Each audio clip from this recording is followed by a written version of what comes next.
Good morning बच्चों, स्वागत है आप सभी का सीए विजार्ड के अंदर। तो बच्चों यहाँ पर हम आपके लिए लेकर आए हैं सीए फाउंडेशन की क्लासेस, जिसमें मैं आपकी business mathematics and logical reasoning की क्लासेस यहाँ पर आपकी लेने वाला हूँ।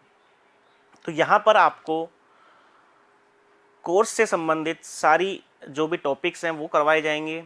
ठीक है, बहुत इजी वे में मैं आपको यहाँ पे करवाऊँगा।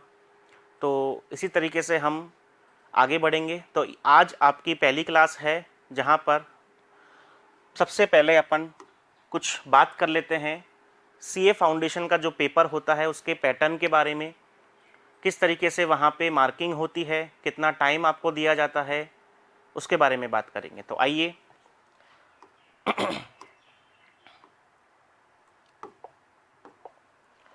चलिए, यदि मैं बात करूँ सीए फाउंडेशन का जो एग्ज़ाम है वो कौन कंडक्ट करवाता है? ICAI।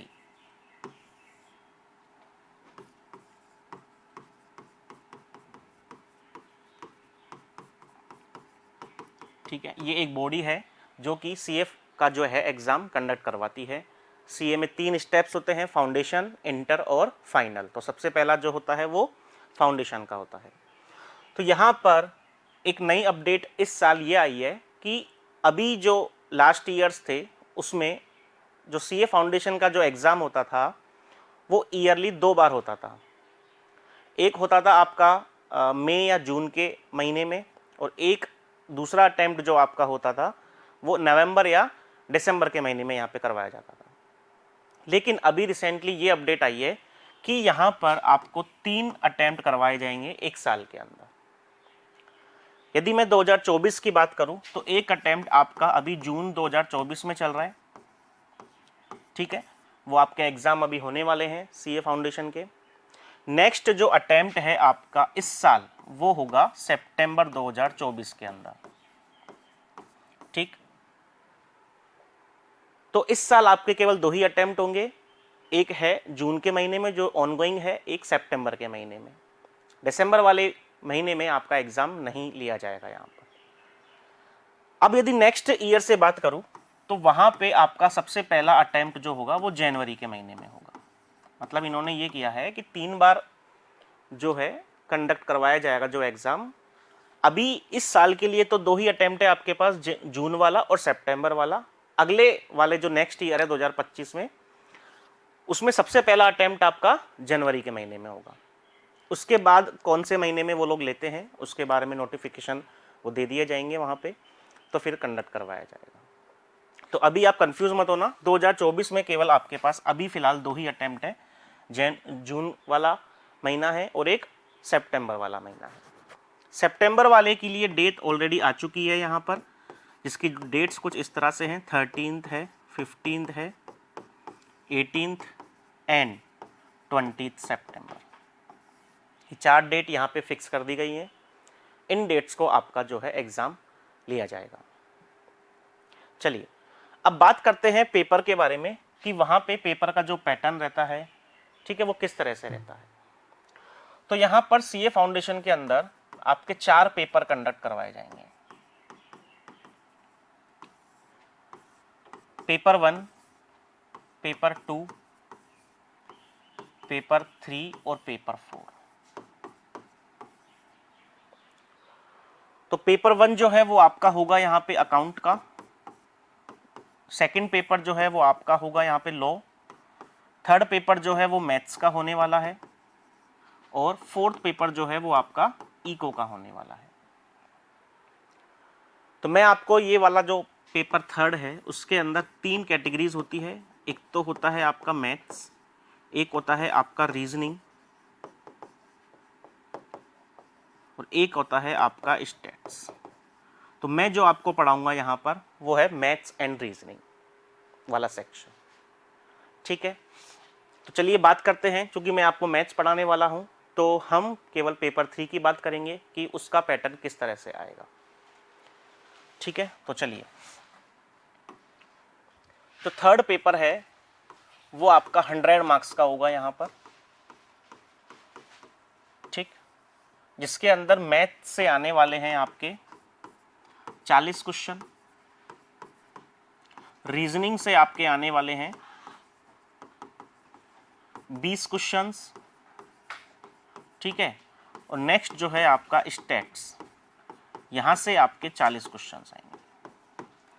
तो इस तरीके से आपके टोटल जो क्वेश्चंस हुए इस पेपर के अंदर वो हुए आपके 100 क्वेश्चंस आपके इस पेपर के अंदर आएंगे। और इनका जो मार्क्स रहेगा वो 100 मार्क्स के रहेंगे, मतलब 1 नंबर का 1 क्वेश्चन। और ये जो पेपर है टोटली एमसीक्यू बेस्ड होगा।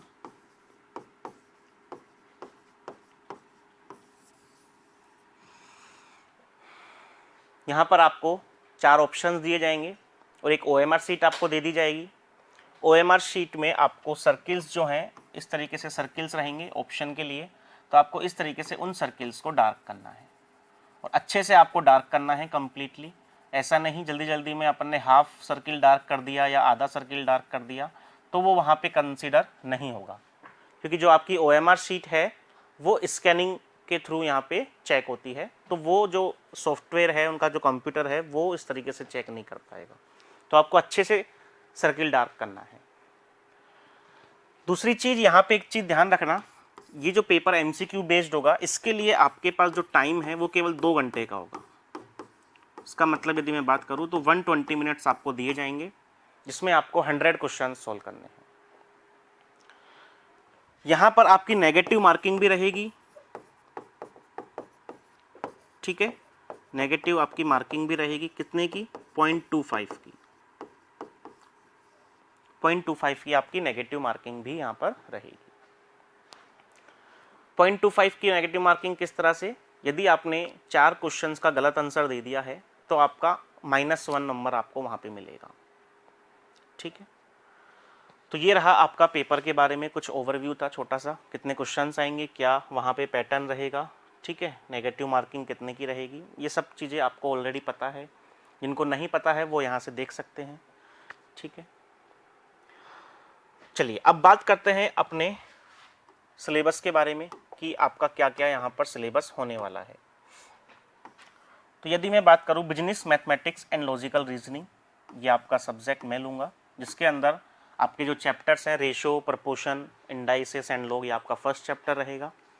इसी तरीके से आप देख सकते हैं सबसिक्वेंट जो चैप्टर हैं आपके इस तरीके से टोटल 8 चैप्टर्स आपके मैथ्स में रहेंगे और 4 चैप्टर्स जो हैं वो आपके लॉजिकल रीजनिंग के अंदर रहने वाले हैं। लॉजिकल रीजनिंग एक बहुत ही ईजी टॉपिक है, यहाँ से आप 20 मार्क्स कंप्लीट गेन कर सकते हो, ठीक है।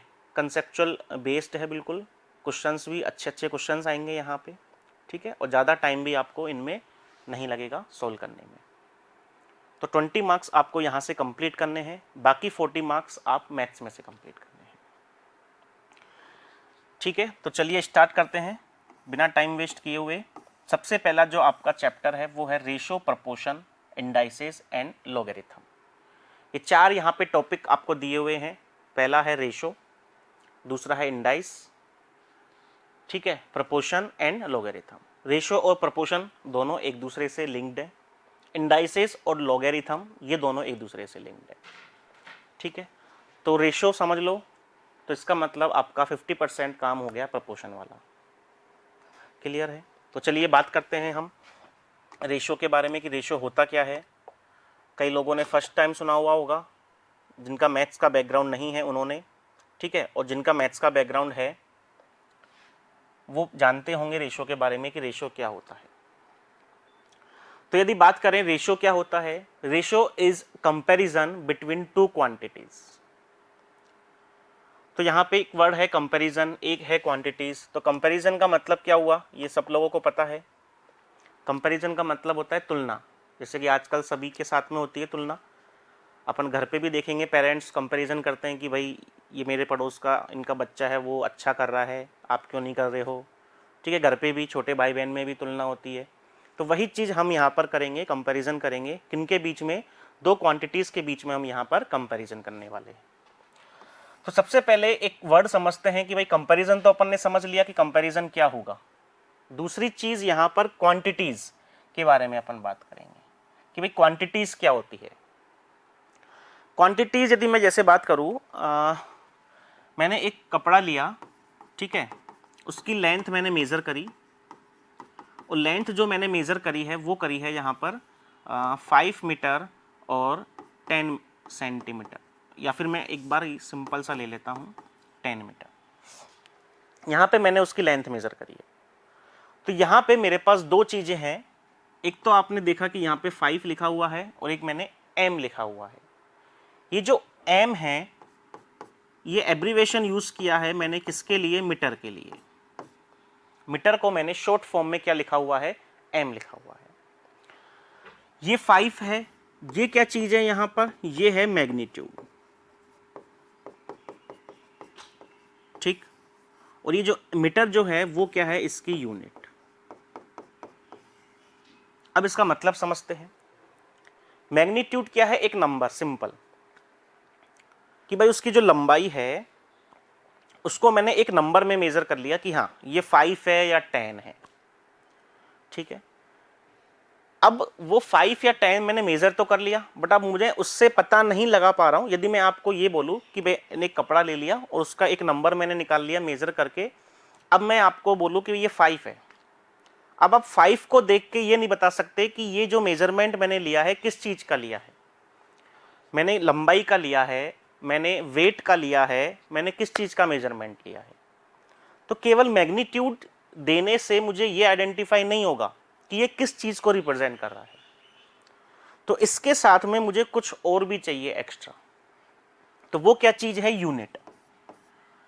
अब यदि मैं 5 के साथ में यूनिट लगा देता हूँ, जैसे कि मैंने यहाँ पर मीटर लगाया हुआ है, तो मुझे एक आइडिया हो जाएगा कि हाँ 5 मीटर जो है एक तरीके से लेंथ है, या फिर मैं हाइट बोल दूँ, या कभी कभी डिस्टेंस को भी मीटर में जो है वो मेज़र कर लिया जाता है।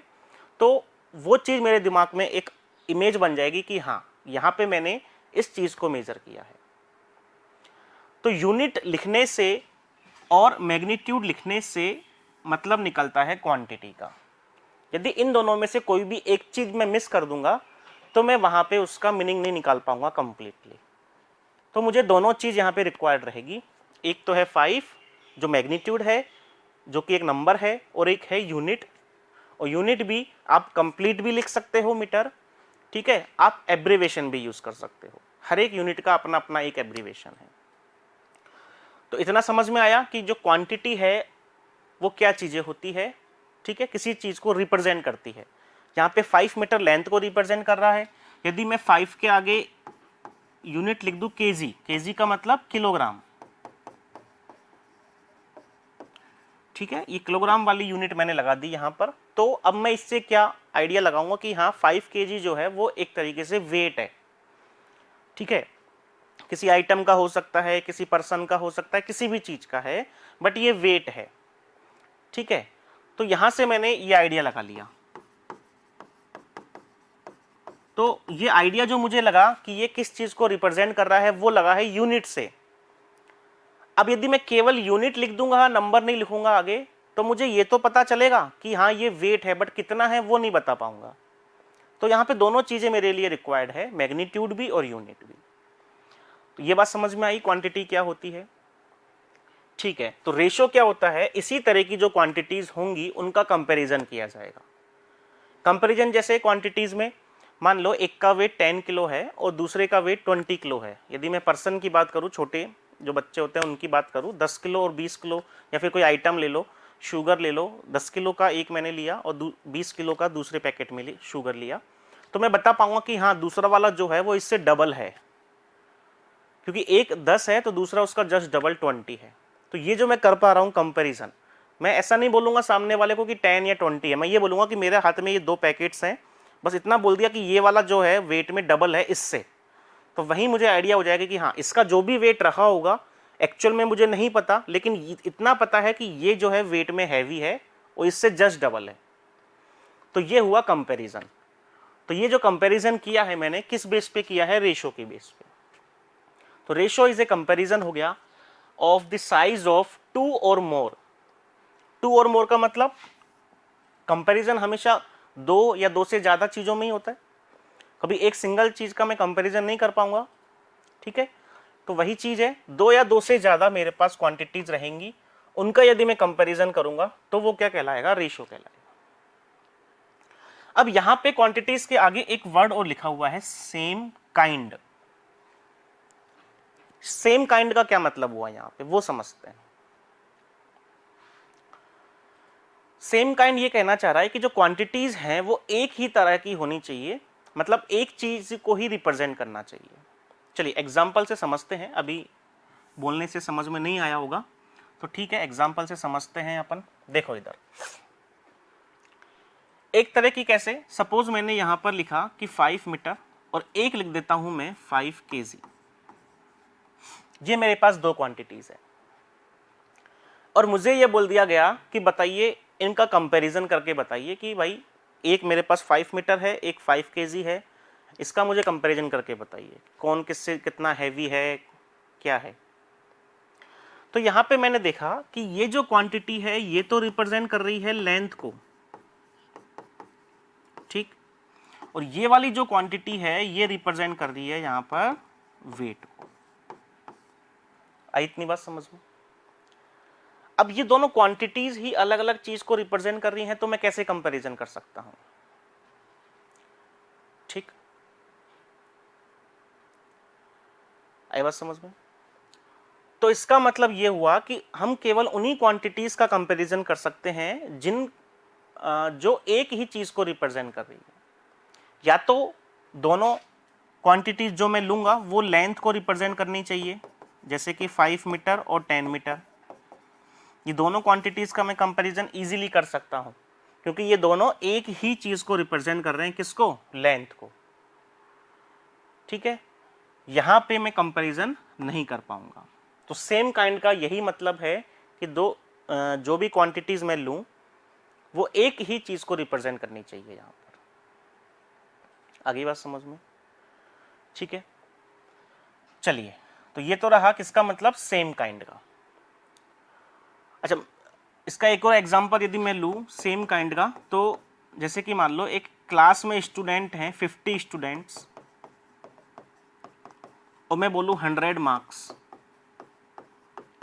तो क्या मैं इनका कंपैरिजन कर सकता हूं क्या?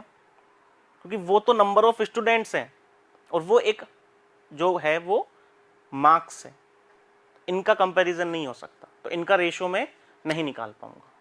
तो रेशो हमेशा जो भी निकलेगा वो दो क्वांटिटीज रहेंगी, वो भी कैसी? सेम काइंड की होनी चाहिए, तभी मैं उनका रेशो निकाल पाऊंगा। चलिए, तो ये तो रही बात किसकी? फर्स्ट वाली लाइन की कि भाई ratio is a comparison of sizes of 2 और मोर सेम काइंड क्वांटिटीज। अब यदि मैं बात करता हूं नेक्स्ट लाइन, नेक्स्ट लाइन क्या है यहां पर? If A and B are two quantities of same kind, then the fraction A upon B is called ratio A to B। ठीक है, पढ़ने में थोड़ा अजीब सा लग रहा है, मैं इसको शॉर्ट फॉर्म में बता देता हूं। जैसे कि सपोज मान लो मेरे पास दो क्वांटिटीज हैं, एक A है और एक B है। ये दोनों जो क्वांटिटीज हैं वो सेम काइंड की हैं, मतलब एक ही चीज को रिप्रेजेंट कर रही हैं। सपोज मैं मान लेता हूं कि ये जो दोनों क्वांटिटी हैं वो लेंथ को रिप्रेजेंट कर रही हैं, तो इनका जो मैं रेशो निकालूंगा वो कुछ इस तरह से निकलेगा कि भाई मैं इनको मैथमेटिकल फॉर्म में इस तरह से लिख दूंगा, रेशो की फॉर्म में A रेशो B। अब इस रेशो को मैं एज ए फ्रैक्शन भी लिख सकता हूं, इसको मैं ऐसे भी लिख सकता हूं A डिवाइड बाई B। तो यही चीज ये बोलना चाह रहा है कि मेरे पास दो क्वांटिटीज हैं, तो जो रेशो निकालूंगा मैं वो A रेशो B रहेगा और उसकी जो फ्रैक्शनल फॉर्म रहेगी वो रहेगी A अपॉन B। अब यहां पर एक चीज और लिखी हुई है ब्रैकेट में, इन सेम यूनिट। देखा हो तो आपने, इसका क्या मतलब रहा कि सर आपने यूनिट बता दिया, आपने काइंड बता दिया, अब सेम यूनिट का क्या मतलब रहा? ठीक है, वो समझ लेते हैं। जैसे समझो मैंने बताया कि 5 मीटर और 5 kg, इनका रेशियो नहीं निकाल पाऊंगा क्योंकि ये तो सेम काइंड के ही नहीं है, एक ही तरह की चीजें नहीं है, एक ही चीज को रिप्रेजेंट नहीं कर रहे हैं।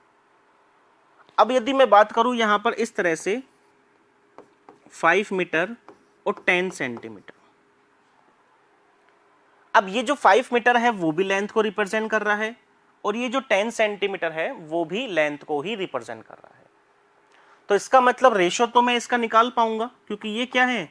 सेम काइंड है, रेशो तो निकलेगा इनका नो डाउट, क्योंकि ये एक ही चीज को रिप्रेजेंट कर रहे हैं, किसको, लेंथ को।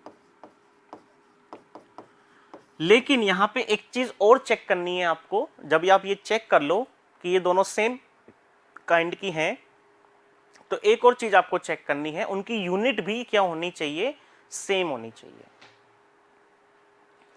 आ रही बात समझ में? उनकी यूनिट भी क्या होनी चाहिए, सेम होनी चाहिए। जैसे कि सपोज यहां पर इसकी जो यूनिट है वो क्या है, मीटर है, और यहां पर जो इसकी यूनिट है वो क्या है, सेंटीमीटर है। सीएम जो होता है वो सेंटीमीटर के लिए एब्रीविएशन यूज किया जाता है। तो यहां पर दोनों की यूनिट जो है वो डिफरेंट डिफरेंट है। मीटर जो है थोड़ी यूनिट बड़ी है और सेंटीमीटर जो है वो छोटी यूनिट है। ठीक है, यदि मैं ऐसे बात करूं कि मीटर तो इतना हो गया, और यदि सेंटीमीटर की बात करूं तो इसी चीज को सेंटीमीटर में बात करूंगा तो ये थोड़ा ज्यादा बढ़ा जाएगा, क्योंकि सेंटीमीटर जो है वो छोटी छोटी चीजें होती हैं यहां पर। तो इसमें कंपैरिजन कैसे कर पाऊंगा, तो सबसे पहले मुझे इस यूनिट को सेम बनाना पड़ेगा। 5 मीटर और 10 सेंटीमीटर वाली जो यूनिट है, ठीक है, इन दोनों यूनिट को सेम बनाना पड़ेगा। तो चलिए बनाते हैं सेम। ठीक है, कैसे करूंगा, देखो ये रहा 5 मीटर और ये रहा यहां पर 10 सेंटीमीटर। एक अपन को पता होता है कि ये जो 1 मीटर है उसके अंदर 100 सेंटीमीटर होते हैं। 1 मीटर के अंदर 100 क्या होते हैं, सेंटीमीटर होते हैं। तो ठीक है, यहां पर दो ऑप्शन है, या तो मैं मीटर को सेंटीमीटर में कन्वर्ट कर लूं, एक ऑप्शन तो ये है, इस तरीके से दोनों यूनिट सेम हो जाएंगी। एक ऑप्शन दूसरा ये है कि सेंटीमीटर को मीटर में कन्वर्ट कर लूं, एक ऑप्शन ये है अपने पास। उस तरीके से भी दोनों यूनिट सेम हो सकती है। तो यदि मैं पहला वाला ऑप्शन लेके चलता हूं कि ठीक है, मैं क्या करता हूं, मीटर को कन्वर्ट कर लेता हूं किसके अंदर, सेंटीमीटर के अंदर। तो 1 मीटर में 100 सेंटीमीटर है, तो मुझे बताइए 5 मीटर में कितना हो जाएगा, 500 सेंटीमीटर। कैसे 500 कैसे, देखो 100 मल्टीप्लाई 5 कितना हो जाएगा, 500 सेंटीमीटर। भाई सिंपल सी चीज है, कोई भी आप एक एप्पल लेके आते हो, उसकी रेट 10 रुपए है, तो 2 एप्पल की रेट कितनी हो गई, सिंपल 20। तो वही चीज है यहां पर, 1 मीटर जो है वो 100 सेंटीमीटर है, तो 5 मीटर कितना हो गया, 100 मल्टीप्लाई 5, 500 सेंटीमीटर। तो यहां पर ये 5 मीटर जो है वो कन्वर्ट हो गया किसके अंदर, 500 सेंटीमीटर के अंदर। और ये जो 10 सेंटीमीटर है वो तो ऑलरेडी सेंटीमीटर में था ही, तो मैंने इसको यहां पे 10 सेंटीमीटर कर दिया। अब ये बिल्कुल एग्जैक्ट जो मेरी कंडीशंस थी रेशियो की उसमें आ चुका है। कौन कौन सी, दोनों एक ही चीज को रिप्रेजेंट कर रहे हैं, लेंथ को, सेम काइंड वाली कंडीशन। दूसरी कंडीशन की दोनों की यूनिट क्या है, सेम है, सेंटीमीटर है यहां पर भी और वहां पर भी सेंटीमीटर है। तो ठीक है, अब इनका रेशियो मैं आज इजीली निकाल सकता हूं। मैं इनको इस तरह से यहां पे लिख दूंगा। अब सोल्व कैसे करेंगे, सिंपल सी बात है, या तो फ्रैक्शन वाली फॉर्म में कन्वर्ट करके सोल्व कर दो, या फिर डायरेक्टली कैंसिल आउट कर दो। यूनिट से यूनिट कैंसिल आउट हो गई, सेंटीमीटर से सेंटीमीटर, क्योंकि यहाँ पे अपना मेन जो मकसद था यूनिट को सेम बनाना वो यही था कि रेशो में ये दोनों चीज़ें कैंसिल आउट हो जाएंगी। ठीक, 0 से ये 0 कैंसिल आउट हो गया, तो क्या बचा मेरे पास, 50 डिवाइड बाय 1, इसका मतलब 50 रेशो 1। ये जो है मेरे पास रेशो आ गया किसका, 5 मीटर और 10 सेंटीमीटर का मेरे पास रेशो आ गया, 50 रेशो 1। अब इस रेशो को मैं देख के बोल सकता हूं ना कि जो पहली वाली क्वांटिटी है वो दूसरी वाली से 50 टाइम्स ज्यादा है। ठीक है, तो इस तरीके से कंपैरिजन हो पाता है। ठीक,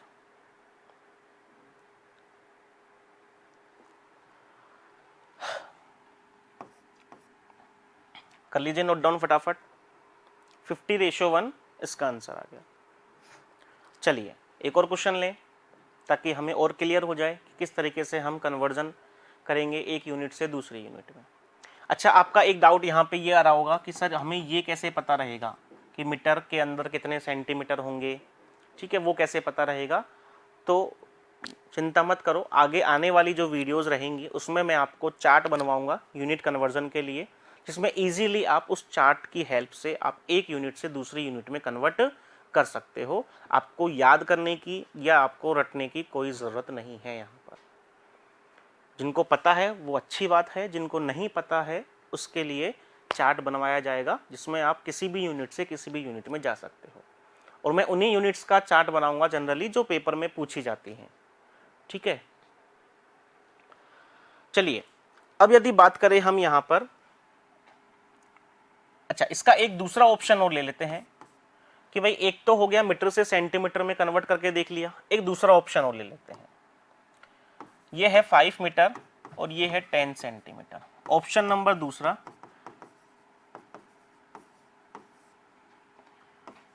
ये अपन ने देखा था 1 मीटर में होता है 100 सेंटीमीटर। अब ऑप्शन नंबर दूसरा, कई बच्चे जो ऑनलाइन देख रहे होंगे खुराफाती दिमाग के होते हैं, वो बोलते हैं कि यार ऑप्शन 1 तो सर ने बता दिया क्योंकि वो उनको आता है, ऑप्शन 2 नहीं बताया, छोड़ दिया बोल के उनको नहीं आता, तो मैं तो ऑप्शन 2 से ही करूंगा, मुझे वो भी जानना है। तो उन्हीं के लिए है ये। वो क्या है कि पहले वाले ऑप्शन में तो अपन ने क्या किया था, मीटर से सेंटीमीटर में कन्वर्ट किया था। दूसरे वाले ऑप्शन में अपन क्या करेंगे कि भाई सेंटीमीटर को मीटर में कन्वर्ट करेंगे। भाई मैं तो ये वाला काम करूंगा, मेरे को सीधा जाना ही नहीं है, मेरे को तो उल्टा जाना है हमेशा। ठीक है भाई, उल्टा हो, उल्टे आओगे अपन तो थोड़ा सा कॉम्प्लिकेशंस थोड़ी सी बढ़ेंगी, ठीक है। एक होता है ना सीधा सीधा रास्ता है हाईवे जाने का, तो वहाँ से तो मैं इजीली पहुँच सकता हूँ। एक है घुमा फिरा के, जहाँ पे कच्चा रास्ता भी आएगा, कुछ चीज़ें ऐसी भी आएंगी जो इजीली नहीं होंगी, तो पहुँच तो आप जाओगे और थोड़ा आपको पेन लेना पड़ेगा वहाँ पे। तो यही चीज़ है यहाँ पर। देखो सेंटीमीटर को आप यदि मीटर में कन्वर्ट करते हो तो यहाँ पर एक चीज़ देखो, 1 मीटर के अंदर 100 सेंटीमीटर, क्या मैं इसको ऐसे लिख सकता हूँ क्या भाई 100 सेंटीमीटर के अंदर 1 मीटर, क्योंकि मुझे सेंटीमीटर से मीटर पे जाना है, तो मैंने इसको रिवर्स कर दिया कि भाई 100 सेंटीमीटर 1 मीटर के बराबर होता है। तो यहां से पहले मैं 1 मीटर की वैल्यू 1 सेंटीमीटर की वैल्यू निकालूंगा कि भाई 1 सेंटीमीटर की क्या वैल्यू है। तो ये जो 100 है वो चला जाएगा डिवाइड में,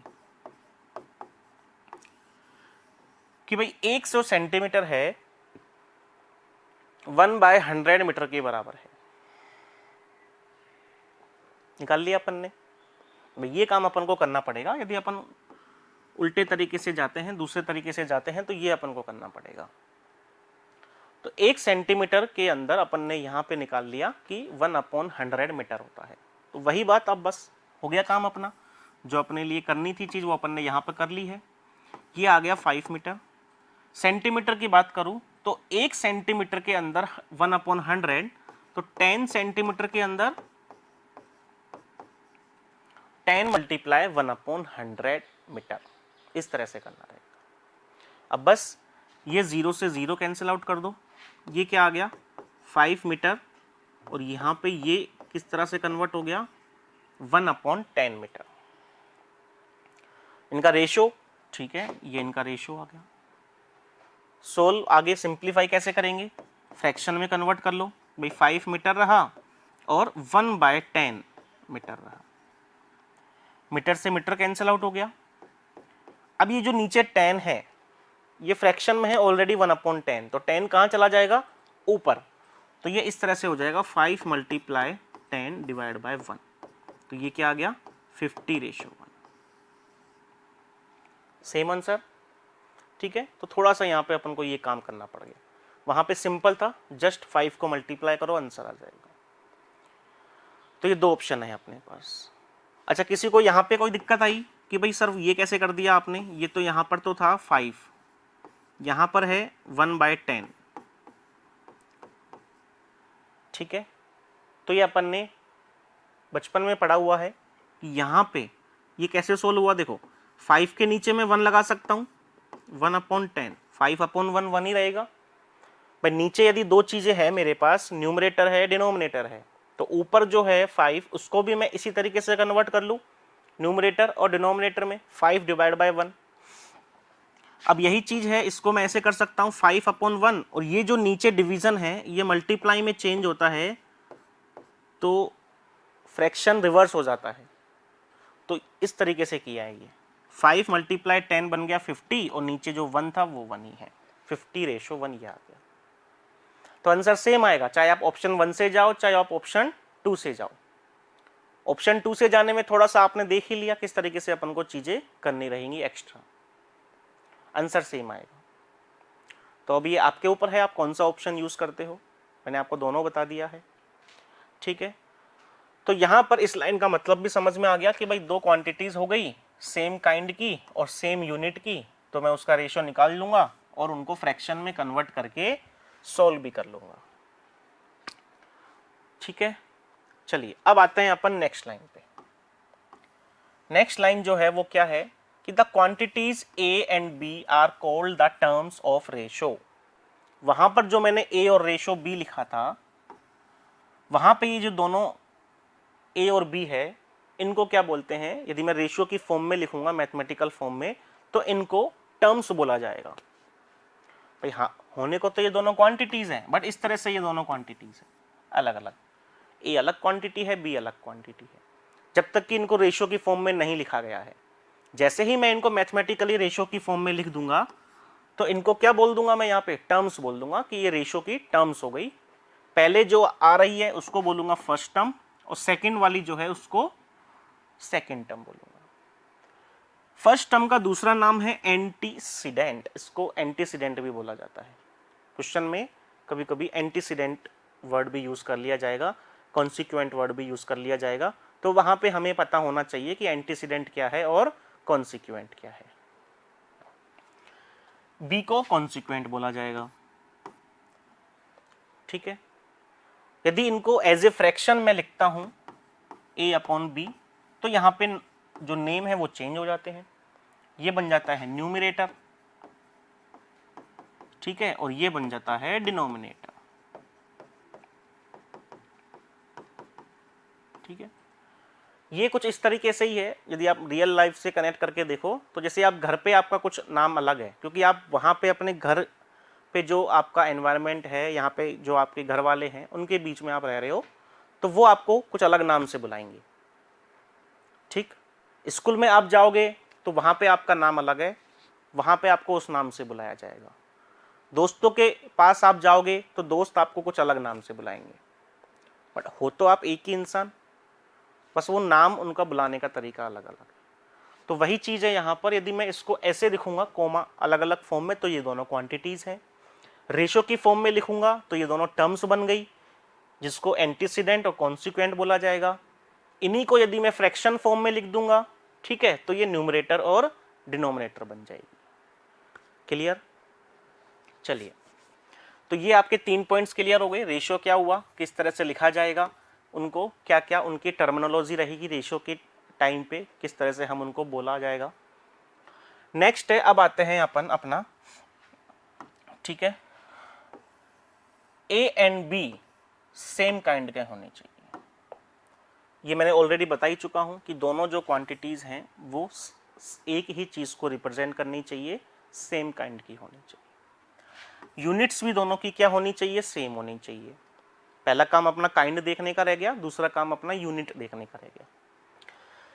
थर्ड पॉइंट क्या है कि ratio always represent in simplest term, कि रेशो को जब भी रिप्रेजेंट किया जाएगा, फाइनल आंसर जब मैं प्रेडिक्ट करूंगा तो वो एकदम सिंपल फॉर्म में होना चाहिए। जैसे वो समझते हैं, मैंने ले लिया 20 एंड 45, ये ले लिया। ये दो टर्म है 20 और 45, रेशियो की फॉर्म में मैंने इनको लिख दिया। अब यदि मैं उनको और सिंपल करना चाहूंगा तो मैंने देखा कि ये दोनों जो टर्म्स हैं वो 5 से डिविजिबल है। 5 4 जा 20 और 5 9 जा 45, तो ये एक इनका सिंप्लीफाई फॉर्म आ गई, ठीक है, सिंपलेस्ट फॉर्म आ गई, या सिंपलेस्ट टर्म में मैंने इनको कन्वर्ट कर दिया। ये जो दोनों टर्म्स थी 20 और 45, इनको सिंपल फॉर्म में लिख दिया और छोटा कर दिया। 5 4 जा 20, 5 9 जा 45। अब ये आगे और फर्दर किसी से डिवाइड नहीं हो रहे। अब कुछ बच्चे बोलेंगे कि सर ये तो 2 से डिवाइड हो रहा है और ये 3 से डिवाइड हो रहा है, तो इनको मैं 2:3 भी लिख सकता हूँ क्या? नहीं लिख सकते, इनको ऐसे नहीं लिख सकते, क्योंकि दोनों के दोनों एक ही नंबर से डिवाइड होने चाहिए। ऐसा नहीं अलग अलग नंबर से डिवाइड करके लिख दिया कि भाई एक टर्म को तो मैं दूसरे नंबर से डिवाइड कर दूं और दूसरी वाली टर्म को किसी और नंबर से डिवाइड कर दूं, ऐसा नहीं। दोनों ही टर्म्स एक ही नंबर से डिविजिबल होंगी, तभी इनको सिंपल फॉर्म में लिखा जाएगा। यहां पर 20 और 45 5 से डिविजिबल थे, 4 और 9 आ गया, आगे फर्दर ये दोनों डिवाइडेड नहीं है किसी से भी, ठीक है। तो यही इसकी इस वाले रेशो की सिंपल फॉर्म आ गई, और यही अपन को आंसर करना है एमसीक्यूज में। जब भी आएगा वो सिंपल फॉर्म में ही हमें देगा। क्लियर है? इसका मतलब समझ में आ गया कि रेशो को जो है वो सिंपल फॉर्म से क्या मतलब हुआ, रेशो का वो ये मतलब हुआ। चलिए नेक्स्ट बात करते हैं इंपोर्टेंस ऑफ ऑर्डर। हाँ, ये भी एक इंपॉर्टेंट पॉइंट है कि ऑर्डर का हमें हमेशा ध्यान रखना है। ऑर्डर का हमें हमेशा क्या रखना है? ध्यान रखना है। किस तरीके से ध्यान रखना है? जैसे कि मान लो मेरे पास एक रेशो है 2:3 है, मैंने गलती से क्या कर दिया कि ठीक है सर रेशो के अंदर दोनों टर्म्स हैं 2 और 3, तो मैंने इसको ऐसे लिख दिया।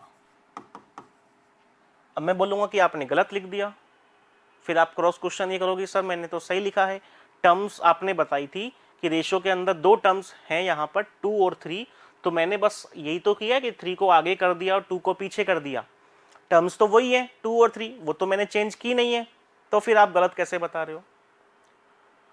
तो गलत इसीलिए बता रहा हूं कि यहां पे ऑर्डर यदि मैं चेंज कर दूंगा तो ये अलग रेशो हो गया और ये रेशो अलग हो गया, ये सेम रेशो नहीं है। ये रेशो है 2:3। किस तरह से रीड कर रहा हूं? 2:3, 2 और 3 का रेशो है, और ये है 3 का 2 के साथ में 3:2। यदि इसको फ्रैक्शन में लिखूंगा तो इसका आंसर आएगा 2/3, और इसको फ्रैक्शन में लिखूंगा तो ये आएगा 3/2। ये कितना देगा मुझे? 1.5, और ये मुझे कितना देगा? 0.6। तो बताओ क्या ये 0.6 और 1.5 एक है क्या? नहीं है ना। तो इसका मतलब यहां पे मैं इन दोनों का ऑर्डर चेंज नहीं कर सकता, चाहे से टर्म्स सेम हो वो जरूरी नहीं है, इनका मैं ऑर्डर चेंज नहीं कर सकता, ये हमें ध्यान रखनी है। क्लियर? ठीक है, तो इतना समझ में आ गया आपको कि रेशो के बारे में। रेशो के जो इंपॉर्टेंट टॉपिक्स थे उनकी टर्म्स सेम होनी चाहिए, काइंड सेम होना चाहिए, यूनिट सेम होना चाहिए, और दोनों के दोनों बिल्कुल सिंपल फॉर्म में यहां पर लिखे जाएंगे। क्लियर? तो एक बार फटाफट से रिवाइज कीजिए सारी चीजें जो भी मैंने बताई रेशो के बारे में, फिर हम कुछ क्वेश्चंस करेंगे जिसमें हम देखेंगे किस तरह से रेशो उनका निकाल सकते हैं। ठीक है, फटाफट से कीजिए एक बार।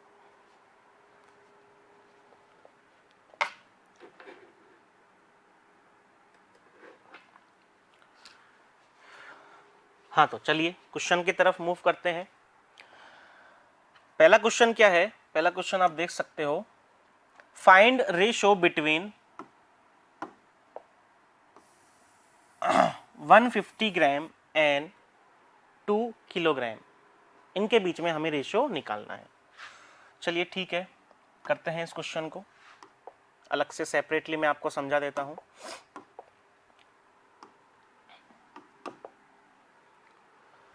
क्वेश्चन है, रेशो हमें फाइंड करना है 150 ग्राम एंड 2 किलोग्राम, इसका रेशो हमें निकालना है। तो सबसे पहले वही चीज, मुझे दो क्वांटिटीज दी हुई है 150 ग्राम और 2 किलोग्राम। सबसे पहले मुझे वही चेक करना है कि ये जो दोनों क्वांटिटीज हैं वो सेम काइंड की है या नहीं। तो कैसे चेक करेंगे? ये मैंने देखा कि ये जो है वो रिप्रेजेंट कर रही है वेट को, और यहां पर भी मैंने देखा कि ये भी किसको रिप्रेजेंट किया जा रहा है? वेट को यहां पर भी। तो इसका मतलब ये जो दोनों हैं वो किसकी हो गई? सेम काइंड की हो गई। तो इसका मतलब मुझे ये तो पता चल गया कि हाँ इन दोनों का मैं रेशियो निकाल सकता हूं। अब यहां पे दिक्कत है यूनिट में, एक की यूनिट ग्राम है एक की किलोग्राम है, तो इसका मतलब मुझे इनको कन्वर्ट करना रहेगा। रेशियो तो निकलेगा लेकिन इन यूनिट्स को कन्वर्ट करना रहेगा। तो इसके लिए ये ध्यान रखो हमेशा कि 1 किलोग्राम के अंदर 1000 ग्राम होते हैं। यहाँ पर 1 किलोग्राम के अंदर कितने होते हैं? 1000 ग्राम होते हैं। तो वही चीज है, आप कन्वर्ट करते हैं, वही ऑप्शन दो हैं आपके पास। एक तो आप ग्राम को किलोग्राम में कर सकते हो और एक है किलोग्राम को ग्राम में कर सकते हो। तो देखो मेरे लिए जो इजी रहेगा वो रहेगा किलोग्राम को ग्राम में कन्वर्ट करना, क्योंकि मुझे इससे आगे एक्स्ट्रा नहीं करना है। मुझे पता है 1 किलोग्राम के अंदर 1000 ग्राम रहते हैं, तो 2 किलोग्राम के अंदर कितना आ जाएगा? सिंपल सा है, 2 से मल्टीप्लाई कर दो और मेरा ये जो ग्राम आ जाएगा। अब यहाँ पे कैलकुलेशन में ये ध्यान रखना कि आपको जरूरी नहीं है कि यहाँ पे आपको एक नंबर ही लिखना है मल्टीप्लाई करके। कोई यहाँ पे रूल नहीं बना हुआ है, सब्जेक्टिव पेपर नहीं है, एमसीक्यू पेपर है, तो आपको ये कैलकुलेशन में ये चीजें ध्यान रखनी है आगे। यहाँ पे आपको जरूरी नहीं है कि ये नंबर लिखो आप मल्टीप्लाई करके, आप इसको ऐसा रहने दो, क्योंकि हमें तो आंसर इसका करना है ना, रेशो का, इसका थोड़ी ना करना है आंसर। इतना मुझे पता है 2 किलोग्राम के लिए इसको 2 से मल्टीप्लाई करूंगा और वो पूरा का पूरा एक नंबर मुझे मिलेगा ये, ठीक है, जो कि ग्राम में रहेगा। तो ठीक है, मैंने यहाँ पे क्या किया, ये 50 ग्राम है और इसको मैं ऐसे लिख देता हूं, कैसे? 1000 मल्टीप्लाई 2 ग्राम। बताओ कोई दिक्कत है क्या भाई? ये दोनों मल्टीप्लाई हो गए तो एक ही नंबर आने वाले हैं, उसमें कोई दिक्कत नहीं है। इनका रेशियो मैंने निकाला, इसका मतलब इसको बीच में रेशियो वाला सिंबल मैंने लगा दिया। ठीक है, सोल्व कर लेते हैं। तो सोल्व करने के लिए फ्रैक्शन फॉर्म में कन्वर्ट कर लेते हैं। ठीक है, मैंने देखा ग्राम से ग्राम कट गया, ये 0 से एक 0 चले गई, 5 से ये कट गया 3 टाइम्स, 5 से ये कट गया, 5 2 ज़ा 10 और एक 0 थी आगे वो आ गई। तो ऊपर तो बचता है मेरे पास 3 और नीचे बचता है मेरे पास 20 मल्टीप्लाई 2 मतलब 40। तो ये जो मेरा रेशो रहा वो रहा 3:40। ये मेरा आंसर है।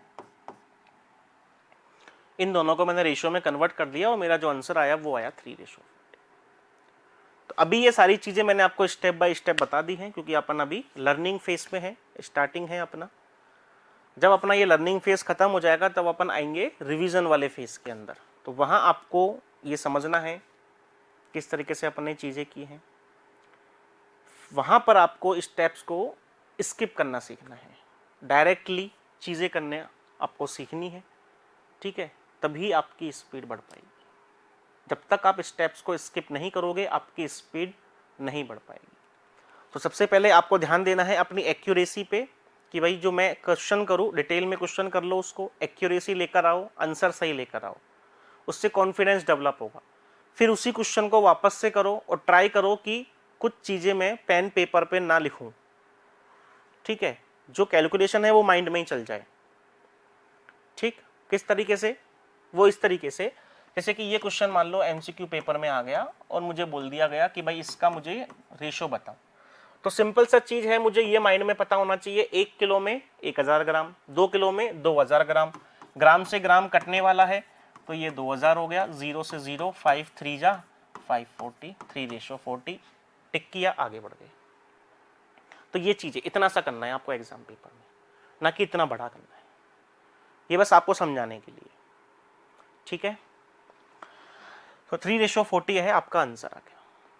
अब यहां पे एक चीज और देखो, यहां पे अगर आपने गौर की हो तो यहां पे आपने देखा कि मैं हमेशा क्या कर रहा हूं, यूनिट को कैंसिल कर रहा हूं, यूनिट को हमेशा कैंसिल कर रहा हूं, और यहां पे मेरे पास केवल नंबर्स आ रहे हैं फ्रैक्शन के अंदर,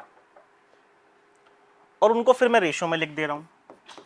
तो आपने ये देखा कि रेशो के अंदर कभी भी यूनिट नहीं आ रही है, रेशो के अंदर कोई भी यूनिट में नहीं लिख रहा हूं। क्या मैं ऐसा लिख रहा हूं क्या यहाँ पे लास्ट में कि भाई ग्राम में कन्वर्ट किया तो ये पूरा ग्राम हो गया? ऐसा नहीं लिख रहा हूं ना, यूनिट तो कैंसिल आउट हो गई। तो एक चीज हमेशा याद रखना या फिर नोट डाउन करके लिख लो कि रेशो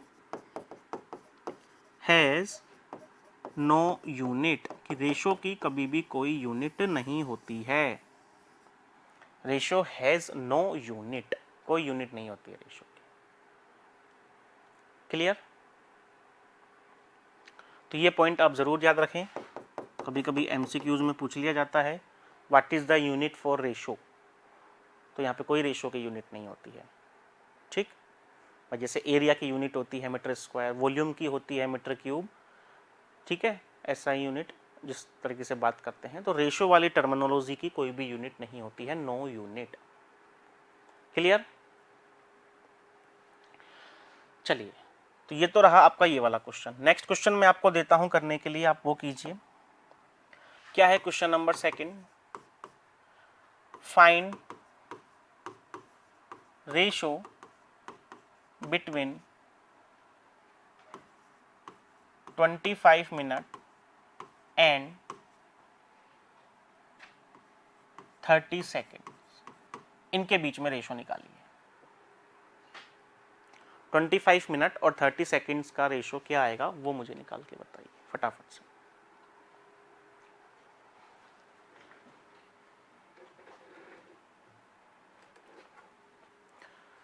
हाँ, तो ट्राई किया आपने? देखो यहां पर सबसे पहले वही चेक करो कि भाई ये दोनों जो क्वांटिटीज हैं वो सेम काइंड की है या नहीं। तो यहां पर देखो ये जो 25 मिनट है रिप्रेजेंट कर रहा है टाइम को, और ये जो 30 सेकंड है वो भी रिप्रेजेंट कर रहा है यहां पर टाइम को। ये दोनों टाइम को यहां पे रिप्रेजेंट कर रहे हैं। तो इसका मतलब ये तो कंफर्म हो गया कि ये जो दोनों क्वांटिटीज हैं वो सेम काइंड की हैं, एक ही चीज को रिप्रेजेंट कर रही हैं। दैट मीन्स इनका रेशो निकाल सकता हूं। अब बस फर्क इसमें से यही है कि यहाँ पे यूनिट जो है वो दोनों की अलग अलग है, इनको सेम बनाना है। तो वही चीज, 1 मिनट के अंदर 60 सेकेंड्स होते हैं, ठीक है, ये पता है सभी को। तो यहां पर वही ऑप्शन मेरे लिए इजी क्या रहेगा, मिनट से सेकंड में जाना, वो मेरे लिए इजी रहेगा कि भाई मैं मिनट से सेकंड में चला जाता हूं, ये वाला ऑप्शन चूज कर लेता हूं। तो भाई 1 मिनट में 60 सेकेंड्स हैं, तो भाई 25 मिनट में कितनी सेकेंड्स हो गई, 25 मल्टीप्लाई 60 सेकेंड। अब वही कैलकुलेशन करने की जरूरत नहीं है, मल्टीप्लाई करने बैठ जाओ कहीं पूरा का पूरा, ठीक है। अब यहां पे रख दो इस चीज को, ये है 25 मिनट को जब सेकंड में कन्वर्ट किया मल्टीप्लाई 60 कर दिया, क्या आ गया, ये बन गया सेकंड। दूसरा है 30 सेकंड, ये हो गया, ठीक। तो यहां पे सोल्व करने के लिए सिंपल या फिर डायरेक्ट कर दो, सेकंड से सेकंड कैंसिल आउट हो गया, यूनिट कैंसिल आउट हो गई। अब यहां पे 5 से ये 0 से 0 कैंसिल आउट हो गया, ठीक। ये 3 1 जा 3, 3 2 जा 6। अब वहां पर कुछ नहीं बचा, यहां पर 25 मल्टीप्लाई 2 बचा हुआ है और वहां पर रेशो में 1 बचा हुआ है, ये क्या आ गया 50:1, ये अपना आंसर। वही देखा लास्ट में, यहां पर नीचे कोई भी यूनिट नहीं है, इसका मतलब रेशो की कोई यूनिट नहीं आती है। तो ये अपना जो रेशो रहा वो 50:1 रहा, किन दो क्वांटिटीज का, इन दोनों क्वांटिटीज का।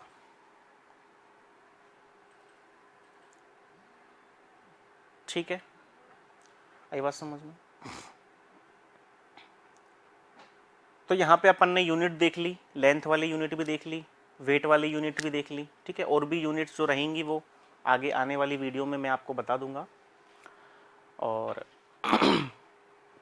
टाइम की यूनिट्स भी देख ली। टाइम की यूनिट्स में और चीज़ें लिख लो, जैसे कि 1 आवर कभी आ जाए तो 1 आवर में 60 मिनट होते हैं, ये पता ही है। एक दिन के अंदर 24 आवर्स होते हैं, ठीक है। तो नॉर्मल चीज़ें पता है,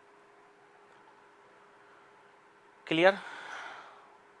तो आज के लिए इतना, मिलते हैं नेक्स्ट लेक्चर में जिसमें हम इनसे आगे की चीज़ें करने वाले हैं, ठीक है। तो बहुत बहुत धन्यवाद हमारे साथ जुड़ने के लिए, मिलते हैं नेक्स्ट वीडियो में।